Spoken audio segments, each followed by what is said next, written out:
अब एग्जाम्पल 7 में वैसे तो मैं तुम्हें समझाया था कि रैशनल इनटू इर्रेशनल करें तो आंसर हमेशा इर्रेशनल ही आता है। जो यहाँ पे 3√2 अगर मैं यहाँ लिखूं, 3 एक रैशनल नंबर है और √2 एक इर्रेशनल नंबर है, ठीक है ना। 3√2, तो आंसर क्या आएगा? इर्रेशनल ही आएगा, यानी कि मतलब ये जो क्वांटिटी है ये इर्रेशनल है, ठीक है। तो ये बताया था मैंने कि एग्जैक्टली अगर एक इर्रेशनल होता है दो नंबर में से, तो कंफर्म्ड है कि आंसर इर्रेशनल ही आएगा। अगर दो इर्रेशनल हैं तो आंसर जो है वो रैशनल भी आ सकता है और इर्रेशनल भी आ सकता है। ये ऑलरेडी मैं तुम्हें समझा चुका हूँ प्रीवियस लेक्चर, ठीक है।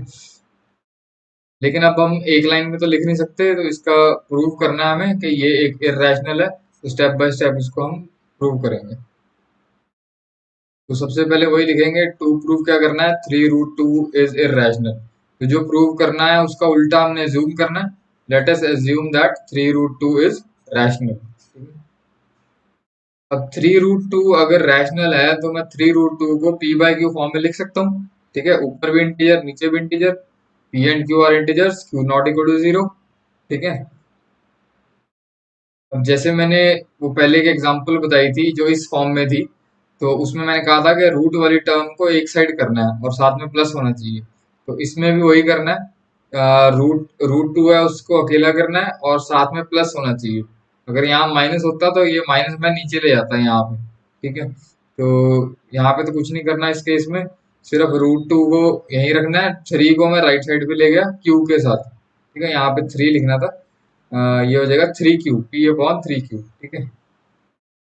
तो P/3 क्यू, इसको मैंने 3 को राइट साइड पे ले गया, इसको इक्वेशन नंबर 1 दे दिया, ठीक है। तो P तो इंटीजर है ही है, हमें पता है, ऊपर हमने लिखा था P इंटीजर है।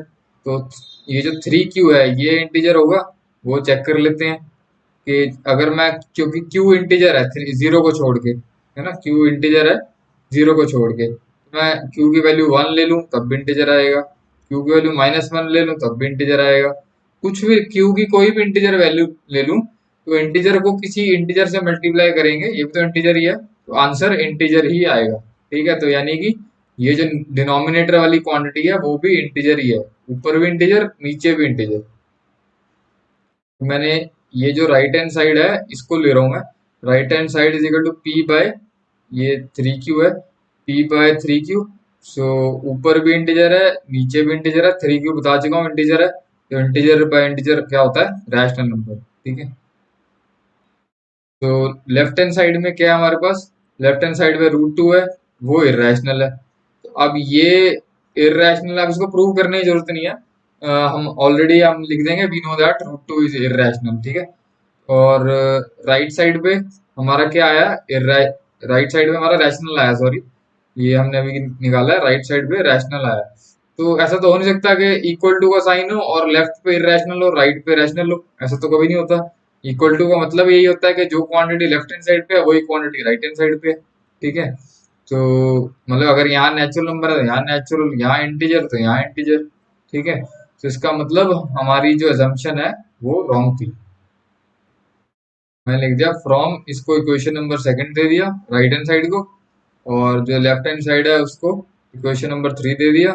From second and third we conclude that our assumption in star equation was wrong. Star equation कौन सी, तो सबसे पहली लाइन थी, सबसे पहली लाइन क्या थी, जो जहां से क्वेश्चन स्टार्ट था, यहाँ से क्वेश्चन स्टार्ट था ना, 3√2 को अज्यूम करो कि वो रैशनल नंबर है, इसको स्टार इक्वेशन दिया था, तो ये assumption हमारी रॉन्ग होगी, ठीक है।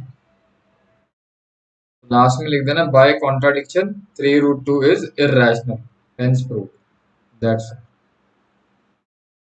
इसी तरह से मान लो 6√7 आ जाए या 7√11 आ जाए, इनको प्रूव करना है, बताना है कि ये इरेशनल है या रैशनल है, या शो दैट करना है। तो सबके लिए सेम स्टेप है कि हम इसको पहले मानेंगे कि रैशनल है, फिर इसको P/Q लिखेंगे, इसको P/Q लिखेंगे, फिर यहाँ पे √11 को अकेला करेंगे, इस क्वेश्चन में √7 को अकेला करेंगे। तो सबके लिए सेम स्टेप्स है, ठीक है। बस वो नंबर्स ही आगे पीछे होंगे, बाकी सब सेम है। फिर हम कह देंगे √2 इरेशनल है, यहाँ पे √11 इरेशनल है और राइट साइड पे रैशनल आएगा, तो अजम्पशन रॉन्ग, कॉन्ट्राडिक्शन, सो जो भी क्वांटिटी है वो हमारी इरेशनल है, दैट्स इट।